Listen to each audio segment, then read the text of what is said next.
तो हेलो बच्चों, कैसे हैं। आशा करते हैं कि आप लोग अच्छे होंगे, मस्त होंगे। तो आइए आज क्लास 10th का कुछ हम लोग वीवीआई ऑब्जेक्टिव को देखते हैं, जिसमें पहला क्वेश्चन है कि निम्नलिखित में कौन सी सबसे छोटी संख्या है। जैसे 1, 2, 3, 4 में आपको बता देना है कि सबसे छोटी संख्या कौन है। आप जान करके आश्चर्य होंगे कि सर कैसा क्वेश्चन लेकर आए हैं। तो ये आपका बोर्ड का क्वेश्चन पूछा गया है कि निम्नलिखित में कौन सी सबसे छोटी संख्या है 1, 2, 3, 4 में। तो एक क्या होगा, सबसे छोटी संख्या होगा, इसलिए ऑप्शन कौन हो जाएगा, ए हो जाएगा। चलते हैं अगले क्वेश्चन की तरफ। अगला क्वेश्चन है कि कहता है कि पाई है एक अपरिमेय संख्या की, एक परिमेय संख्या की, एक पूर्णांक संख्या की, इनमें से कोई नहीं। तो हम लोग जानते हैं कि पाई जो होती है वो क्या होती है, एक अपरिमेय संख्या है। क्योंकि पाई का जो मान है बहुत सारे गणितज्ञों ने निकालने का प्रयास किया। किसी ने 50 स्थान तक निकाला, किसी ने बहुत स्थान, लेकिन पाई का करेक्ट मान नहीं निकला। तो हम लोग कहते हैं कि जिसको हम p बटा q के रूप में नहीं व्यक्त कर सकते हैं वो आपका अपरिमेय संख्या होता है। तो पाई क्या हो जाएगा, एक अपरिमेय संख्या है। क्योंकि तो ये दूसरे का ऑप्शन हो जाएगा आपका क्या, ए, एक अपरिमेय संख्या। आइए अगला क्वेश्चन को देखते हैं। कह रहा है कि निम्नलिखित में कौन अपरिमेय संख्या है। तो देखिए, अगर अंडर रूट में हो जिसका पूर्ण वर्ग नहीं होता हो तो वो आपका क्या होगा, अपरिमेय संख्या होगा। जैसे पहला क्वेश्चन को अगर हम देखें तो 3 कम 3, 3 चौका 12 हो जाएगा।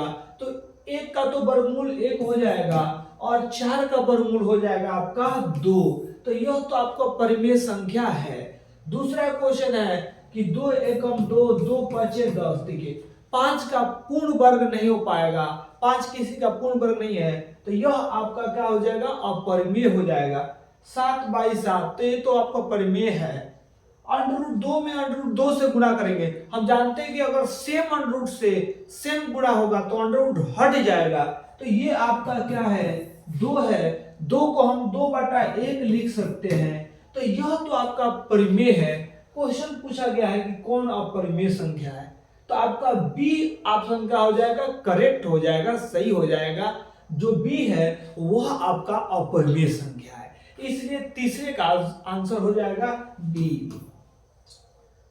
आइए अगला क्वेश्चन को देखते हैं। कह रहा है कि दो संख्याओं के लसअ तथा मसअ बराबर होते हैं, संख्याएं हैं। तो देखिएगा, कह रहा है कि दो संख्याओं के लसअ तथा मसअ बराबर हैं, तो संख्याएं हैं।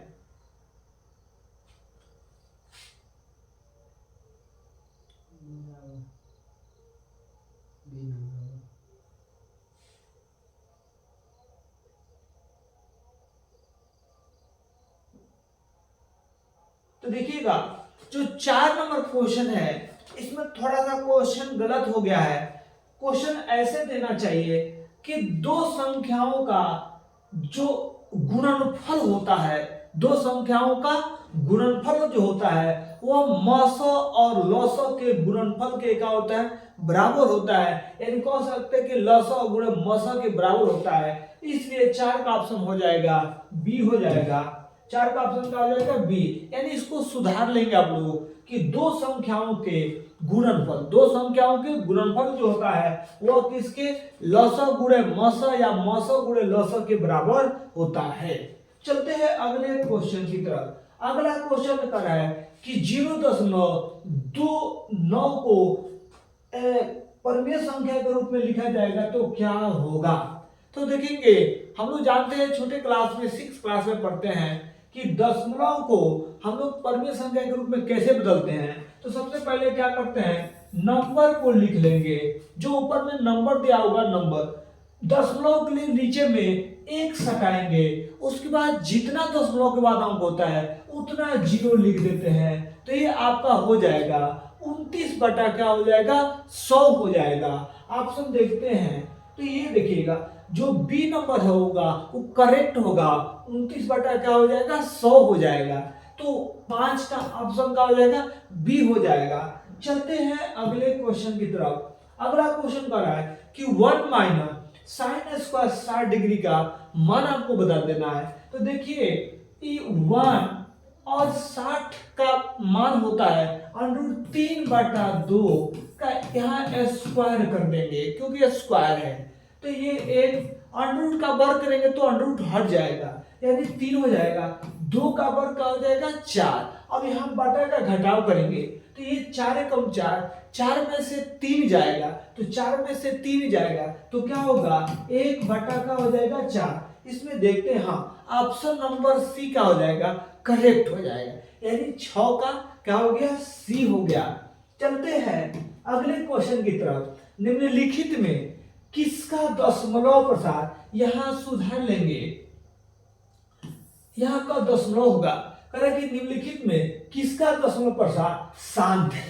तो हम जानते हैं कि उसी का दशमलव प्रसार शांत होगा जिसके हर का भाज्य गुणनखंड 2 के पावर m या 5 के पावर n या 2 के पावर m गुणे 5 के पावर n के रूप का होगा।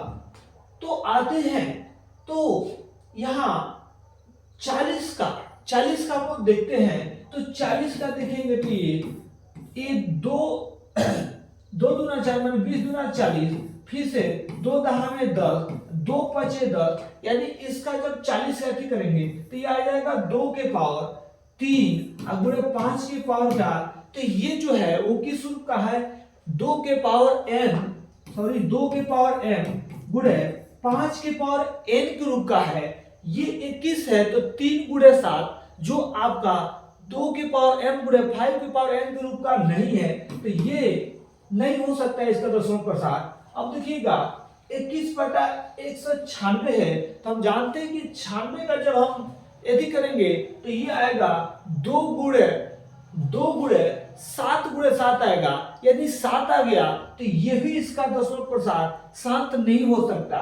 1 से 21 है हम जानते हैं कि 11 अगर हाँ 1 से 21 होता है तो ये भी नहीं हो सकता है। तो वही आपका ए नंबर ऑप्शन क्या हो सकता है सही हो सकता है क्योंकि 7/24 ही है उसको हम लोग दशमलव प्रसार क्या होगा शांत होगा। तो 7 का ऑप्शन हो जाएगा का ए हो जाएगा।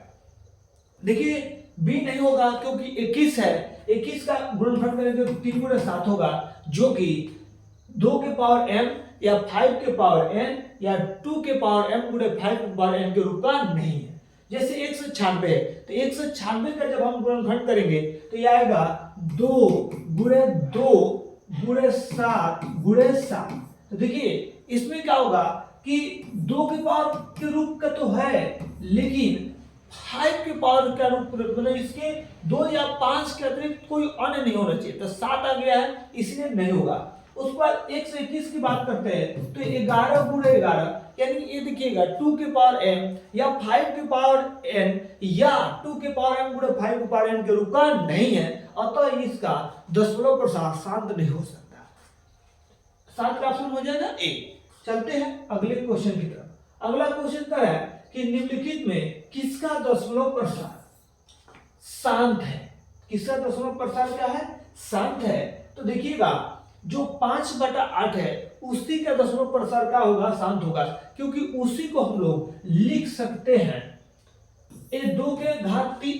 हमने कहा कि शांत तो वही हो सकता है जिसका हर का भाज्य गुणनखंड 2 के पावर m हो या 5 के पावर n हो या 2 के पावर m गुणे 5 के पावर n के रूप का हो। वही आपका दशमलव प्रसार क्या हो सकता है शांत हो सकता है। जैसे देखिए बी नहीं हो सकता क्योंकि 5 यानी 15 1/3 हो गया तो 3 को हम 2 के पावर m या 5 के पावर n के रूप का नहीं लिख सकते हैं। जैसे 19/512 है तो 512 को भी काटेंगे तो नहीं होगा क्योंकि एक ही ऑप्शन सही हो सकता है तो इसलिए 5 का ऑप्शन क्या हो जाएगा ए हो जाएगा। चलते हैं अगले क्वेश्चन की तरफ। हाँ करेंगे 400 के अभाज्य गुणनखंड में 5 का घातांक है। 5 का क्या है घातांक है तो हम लोग 400 का गुणनखंड कर लेते हैं ऐसे।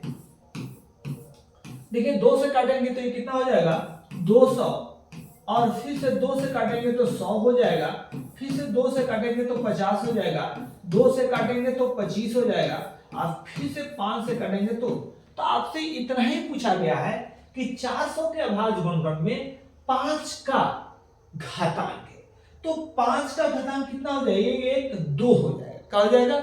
2 हो जाएगा। या आप ऐसे भी लिख सकते हैं कि 2 गुणे 2 गुणे 2, 2 कितना 4 बार और 5 कितना 2 बार, यानी हम कह सकते हैं कि 2 की पावर 4 गुणे 5 की पावर 2, यानी आपसे सिर्फ पूछा गया है कि 5 का घातांक क्या है। तो 5 का घातांक क्या हो जाएगा? 2 हो जाएगा, यानी 9 का ऑप्शन हो जाएगा क्या आपका? ई हो जाएगा। चलते हैं अगले क्वेश्चन की तरफ। अगला क्वेश्चन है कि यदि 130 बराबर 15 गुणे 8 प्लस 10 तथा मौसा 130 को 15 का बराबर मौसा x, y, तो x, y बराबर हो सकता है।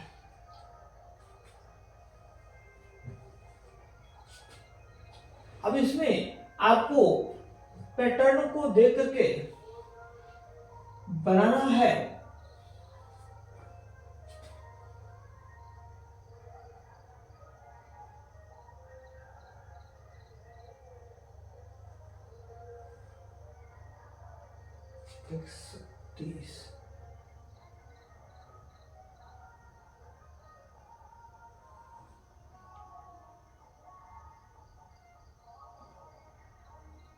देखते हैं अगला इस क्वेश्चन का आप लोग जवाब दीजिएगा।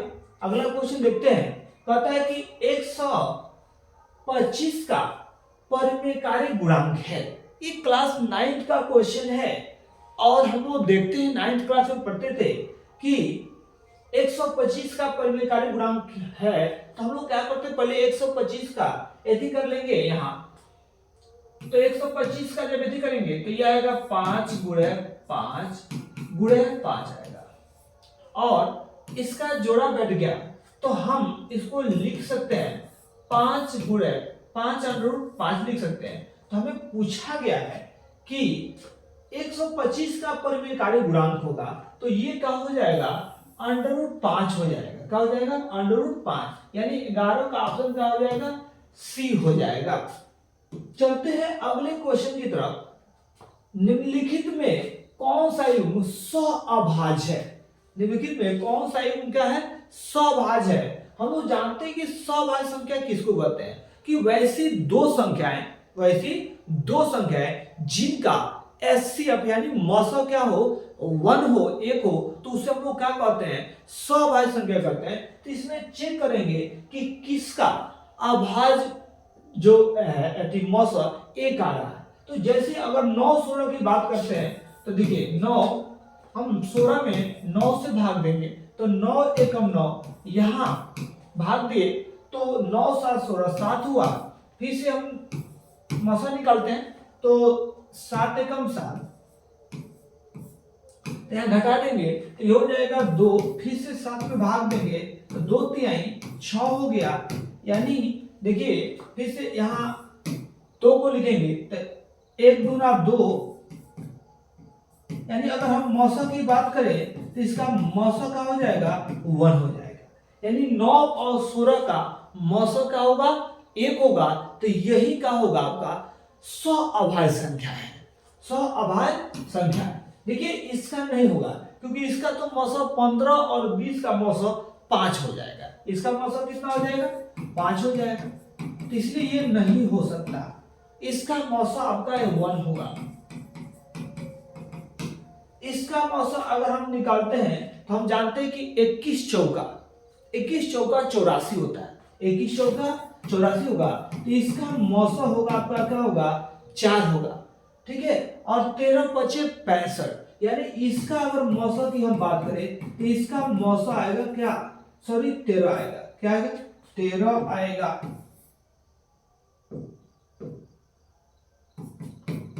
तो इसलिए 12 का करेक्ट आंसर क्या हो गया? ए हो गया। चलिए आइए अगले क्वेश्चन की तरफ चलते हैं। कहता है कि रैखिक बहुपद में शून्यकों की संख्या होती है। तो रैखिक बहुपद में शून्यकों की संख्या, देखिए रैखिक बहुपद कहते किसको है, तो हम जानते हैं कि एक घात वाले बहुपद को रैखिक बहुपद कहते हैं, दो घात वाले बहुपद को द्विघात बहुपद कहते हैं, तीन घात वाले बहुपद को त्रिघात बहुपद बोलते हैं। तो इसलिए रैखिक मतलब एक होता है, एक घात वाले बहुपद को क्या कहते हैं, रैखिक बहुपद कहते हैं। तो 13 का ऑप्शन क्या हो जाएगा, सी हो जाएगा। आइए अगला क्वेश्चन को देखते हैं। कहता है कि बहुपद x-1 का शून्यक है। तो देखिए x-1 का शून्यक क्या हो जाएगा, यहाँ x-1 को 0 कर देंगे, यानी x बराबर 1। तो हम कह सकते हैं कि बहुपद x-1 का शून्यक है क्या है, 1 है। क्या है, 1 है। चलते हैं अगले क्वेश्चन की तरफ। कह रहा है कि किसी द्विघात बहुपद के शून्यक -4 एवं 7 है तो द्विघात बहुपद होगा। द्विघात बहुपद होगा, यानी ये जो शून्यक दिया है उसको हम लोग क्या कर सकते हैं, एक का अल्फा मान लेते हैं, एक को का बीटा मान लेते हैं। तो माना द्विघात बहुपद के शून्यक एक को क्या कर देंगे, अल्फा मान लेंगे, यानी -4 मान लेंगे, और एक को क्या मान लेंगे, बीटा, यानी कितना 7 हो जाएगा। तो हमें द्विघात बहुपद ज्ञात करना है। क्या करना, द्विघात बहुपद। और द्विघात बहुपद का सूत्र होता है x² minus alpha plus beta into x plus alpha into क्या, बीटा होता है। तो यहाँ हम मान को रख देंगे। अल्फा का मान देखिए -4 है, प्लस बीटा का मान 7 है, इंटू में x कर देंगे, और अल्फा इंटू बीटा, यानी अल्फा का मान -4, बीटा का मान क्या है, 7 है। तो इसको थोड़ा सा और सॉल्व कर लेंगे। तो देखिए 7 में से 4 जाएगा, तो 3 क्या हो जाएगा, 3 इंटू एक्स, आई प्लस माइनस हो जाएगा, तो 4 सत्ते 28 हो जाएगा। इसको थोड़ा सा और सॉल्व करेंगे तो x², आई 3 में x से गुणा करेंगे तो 3x, अब माइनस का हो जाएगा 28। तो हम देखते हैं कोई ऑप्शन, हाँ, तो ये ऑप्शन आपका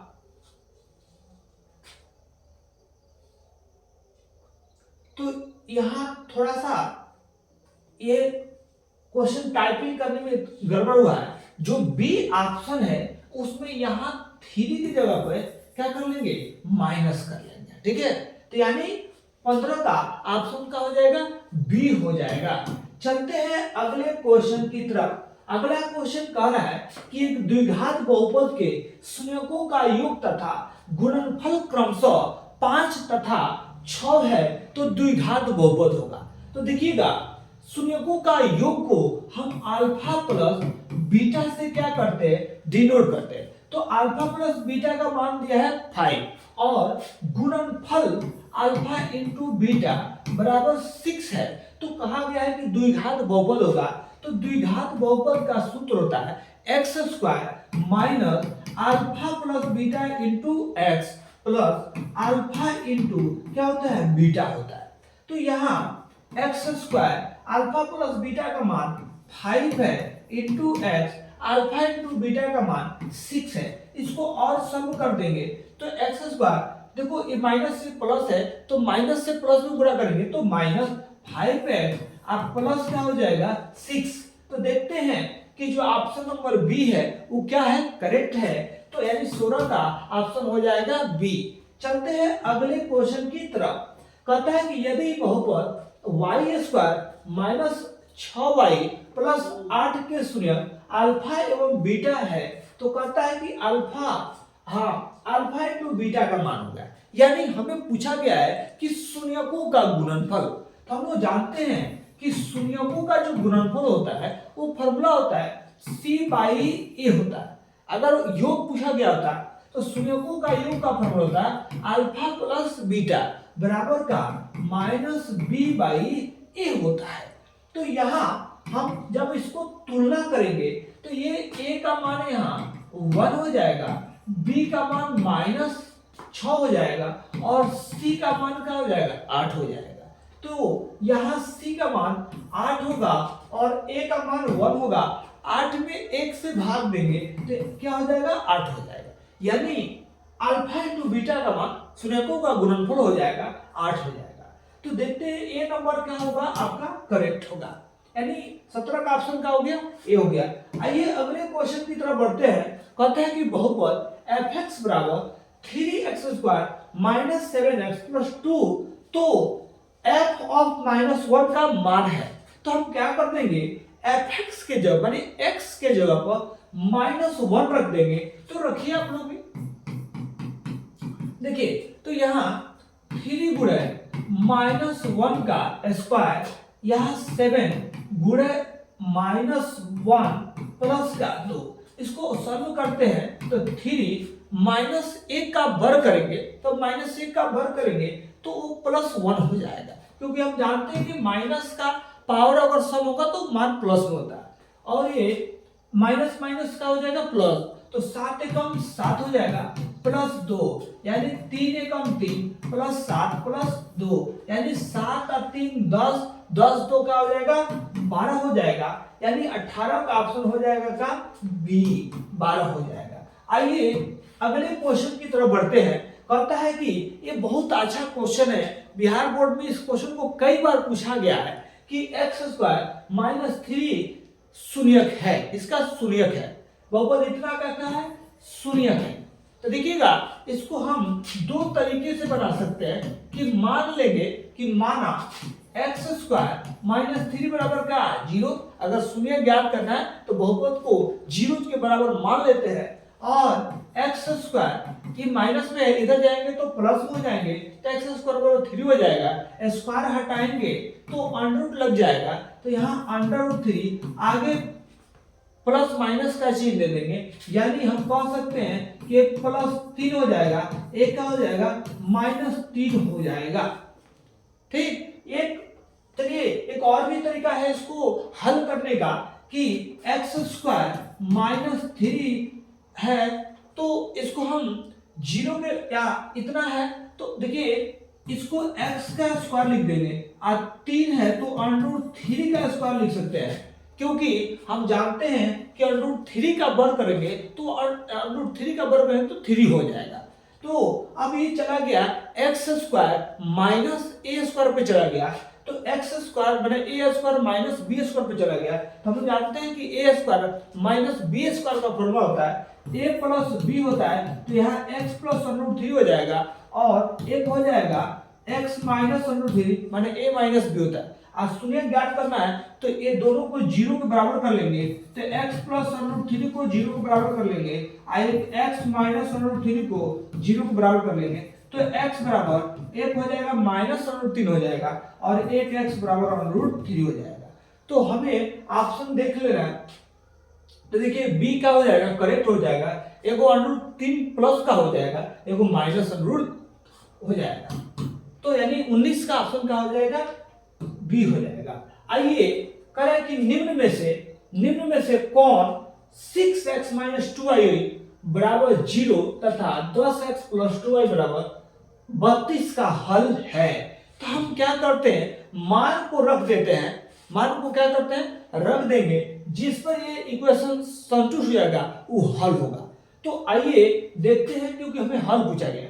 तो अगर मैंने x का मान 6 रखा तो ये कितना होगा 6 × 6, और यहाँ 2 गुणे x का मान कितना 6 रखा, तो ये 0 आ जाना चाहिए, तो 6 के 36 -12 बराबर 0, तो ये इस पर तो 0 आएगा नहीं, तो ये हल नहीं हो सकता।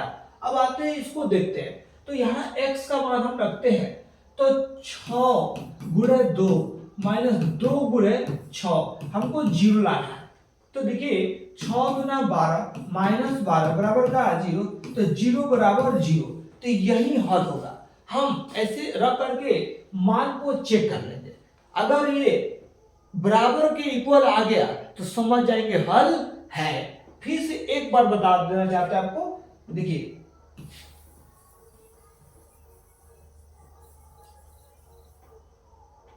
मैंने कहा कि आप मान को रख करके देख लीजिए, अगर ये इसके इक्वल के बराबर आ गया तो हल है, अगर बराबर नहीं आया तो हल नहीं है। जैसे देखिए यहाँ x का मान हम 2 रख रहे हैं, तो 6 और गुणे 2, यहाँ y का मान कितना रखेंगे 6 रखेंगे। हमको लाना है 0, माने 0 है तो 0 लाना है। तो ये 12 माइनस 12 बराबर का 0, तो 12 में से 12 गया तो 0 हो गया, तो 0 बराबर है 0 के। ये बात क्या है, सही है, इसलिए 20 का ऑप्शन क्या हो जाएगा, बी हो जाएगा। यानी x, देखिए x और y का मान रखेंगे, अगर वो समीकरण को संतुष्ट कर देगा तो वो हल होगा। आते हैं अगला क्वेश्चन की, कहते हैं कि यदि रेखाएं 4x माइनस पी वाई बराबर 6 तथा 12x प्लस 9y बराबर 15 समांतर है, क्या है, समांतर है, तो p का मान होगा। तो अब थोड़ा सा कंडीशन देखना कि 3 चीजें होती है, एक समांतर होती है, एक प्रतिच्छेदी होती है और एक समपाती होती है। तो देखिएगा, अगर a1 अनुपात a2 अगर बराबर नहीं होगा किसके, b1 अनुपात b2 के, तो ये रेखाएं प्रतिच्छेदी होगी। क्या होगी, प्रतिच्छेदी होगी। अगर a1 अनुपात a2 बराबर हो किसके, b1 अनुपात b2 के, अब बराबर नहीं हो c1 अनुपात c2 को, तो ये क्या होता है, रेखाएं क्या होती है, समांतर होती है। क्या होती है, समांतर होती है। और a1 अनुपात a2 बराबर हो b1 अनुपात b2 के, बराबर हो c1 अनुपात c2 के, तो ये रेखाएं क्या होती है, समपाती होती है। क्या होती है, समपाती। तो हमें तो कहा गया कि रेखाएं समांतर है, क्या है, तो हम यहां मान को रखेंगे। ये आपका a1 होगा, 4 का होगा a1 होगा, और ये 12 का होगा आपका a2 होगा, और इधर b1 का होगा माइनस p जो होगा वो b1 होगा, और ये 9 का हो जाएगा आपका, 9 आपका b2 हो जाएगा। अब इसको हल कर लेते हैं, तो देखिए 4 कम 4 4 क्या ही 12, इसको और सॉल्व कर लीजिए तो क्या हो जाएगा, 3 3 का 9, यानी इधर 1/1 ले लेंगे, इधर माइनस p बटा 3, तीछा तीसी गुणा कर देंगे तो माइनस p बराबर 3 होगा, इस माइनस को इधर भेज देंगे तो p बराबर हो गया -3। देखते हैं, हाँ, तो जो डी ऑप्शन होगा वो क्या हो जाएगा, करेक्ट हो जाएगा, यानी 21 का ऑप्शन क्या हो गया, डी हो गया। आइए अगला क्वेश्चन की तरफ बढ़ते हैं। कहता है कि समीकरण निकाय x + 2y = 3, 5x + ky = 15 के अनगिनत हल होने के लिए k का मान होगा। तो देखिए क्वेश्चन कहा है कि अनगिनत कब हल होते हैं, कि देखिए a1/a2 बराबर हो किसके, b1/b2 के, और बराबर हो क्या, c1/c2 के। इस केस में समीकरण के क्या होते हैं, अनगिनत हल होंगे। तो आइए इसमें मान को रखते हैं, a1 का मान 1 होगा, और a2 का मान 5 होगा, और b1 का मान 2 होगा, b2 का मान k होगा, c1 का मान 3 होगा, और c2 का मान 5 होगा। हम किसी एक को यहां रख करके तीसरा गुणा करके निकाल सकते हैं, तो k बराबर ये 10 हो जाएगा, कहीं से भी निकाल सकते हैं। तो देखिए यहाँ आप डी ऑप्शन देख रहे हैं, वो क्या हो जाएगा, करेक्ट हो जाएगा, इधर से भी निकालिएगा तो उतना ही मान आएगा, यानी 22 का ऑप्शन हो जाएगा, डी हो जाएगा। आइए अगले क्वेश्चन को देखते हैं। कह रहे कि निम्नलिखित में से कौन द्विघात समीकरण है। तो द्विघात समीकरण किसको कहते हैं, पहले ये समझना जरूरी होगा। कहता है कि देखिए हम जानते हैं कि ax² + bx + c बराबर 0 के रूप में लिखे जाने वाले, माने ax² + bx + c बराबर 0 के रूप में लिखे जाने वाले व्यंजक को हम लोग क्या कहते हैं, द्विघात समीकरण कहते हैं।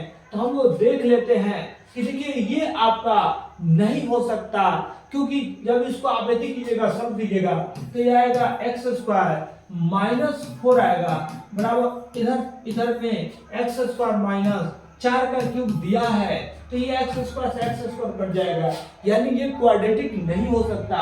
इसको हम लोग हल करेंगे तो ये आपका द्विघात समीकरण होता है। क्योंकि इसको तोड़ देंगे a प्लस बी के होल स्क्वायर पे, तो ये a square plus 2ab, 2 a का मान x, b का मान 2 प्लस बी स्क्वायर यानी 2 का स्क्वायर इधर हो जाएगा 3x प्लस 12 हो जाएगा।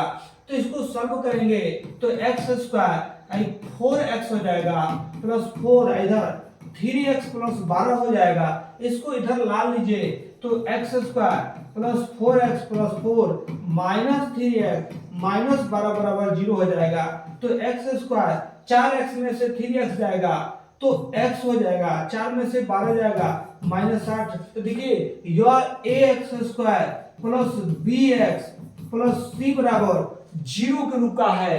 तो यह आपका ऑप्शन होगा बी होगा द्विघात समीकरण। ये नहीं होगा, पूछे कहाँ है, क्योंकि देखिए ये जो x में 2x में गुणा करेंगे 2x स्क्वायर होगा और ये 2x स्क्वायर है, 2x स्क्वायर से 2x स्क्वायर कट जाएगा, ये क्वाड्रेटिक नहीं हो सकता। और ये भी आपका क्वाड्रेटिक नहीं हो सकता क्योंकि जब यदि करेंगे तो ये 4x स्क्वायर हो जाएगा। तो ये 23 का ऑप्शन हो जाएगा, बी हो जाएगा। आते हैं अगले क्वेश्चन की तरफ। कहता है कि द्विघात समीकरण px square plus qx plus r बराबर 0। तो p नॉट इक्वल टू 0 के मूल है, क्या है, मूल है। तो हम जानते हैं कि द्विघात समीकरण का जो द्विघात समीकरण से द्विघात सूत्र से जो मूल निकालने का फॉर्मूला होता है वह होता है x बराबर minus B plus minus under root B square minus 4ac बाटा क्या होता है 2a होता है। तो यहाँ जब हम निकालते हैं इसको जब कंपेयर कर लेंगे, तुलना कर लेंगे, ax square plus bx plus c बराबर 0 से तुलना करेंगे तो देखिए a का मान आपका हो जाएगा p, a का मान p हो जाएगा, b का मान q हो जाएगा और c का मान r हो जाएगा।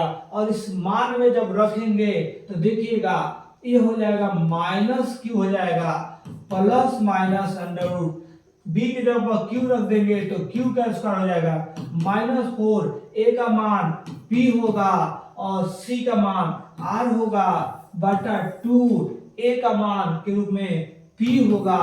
तो देख लीजिए यहाँ ऑप्शन कोई है minus Q plus minus Q square minus 4pr बटा 2p, यानी ये 24 का ऑप्शन हो जाएगा आपका, क्या हो जाएगा, बी हो जाएगा। आइए अगले क्वेश्चन को देखते हैं। कहता है कि द्विघात समीकरण 6x square plus 6x plus 1 बराबर 0 के मूलों की प्रकृति होगी। तो देखिए मूलों की प्रकृति क्या होगी, सबसे पहले हम इसका निकाल देंगे विवेचक। क्या निकाल देंगे, विवेचक निकालते हैं, d निकालते हैं d। तो d का formula B square minus 4ac होता है। तो यहाँ b का मान ये जो बीच वाला होता है वो b होता है, यानी 6 का स्क्वायर माइनस 4, a का मान 6 हो जाएगा और c का मान 1। तो ये 6 के 36, आइए 4 छके 24, एकम 24 हो जाएगा। घटाएंगे 24 में 36 में से 24 को घटाएंगे तो 6 में से 4 गया 2, 3 में से 2 गया 1, यानी 12। तो हम जानते हैं कि 12 जो होता है वह 0 से क्या होता है, बड़ा होता है। यानी कह सकते हैं कि d क्या है, इसकी अगर प्रकृति की बात करें, प्रकृति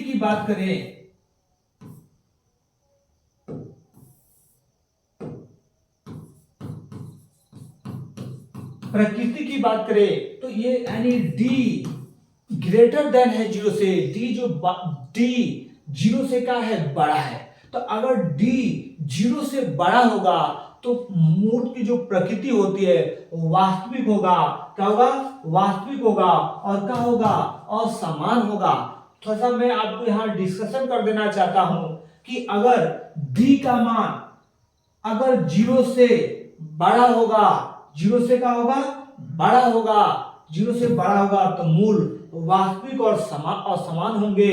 अगर d का मान 0 के बराबर हो गया तो मूल वास्तविक और बराबर होते हैं। अगर d का मान 0 से छोटा हो गया तो मूल वास्तविक नहीं होंगे, मैंने काल्पनिक होते हैं। ठीक है, तो हमको तो यहाँ पूछा गया इस ऑप्शन में कि प्रकृति कैसे होगी, तो यहाँ डी का मान तो क्या है, 0 से बड़ा है, तो 0 से बड़ा की कंडीशन में क्या होगा, वास्तविक और असमान होगा, यानी 25 का ऑप्शन हो जाएगा सी। आइए अगला क्वेश्चन कर रहा है कि सिद्ध करेगी। तो देखिए आज की इस वीडियो में इतना ही,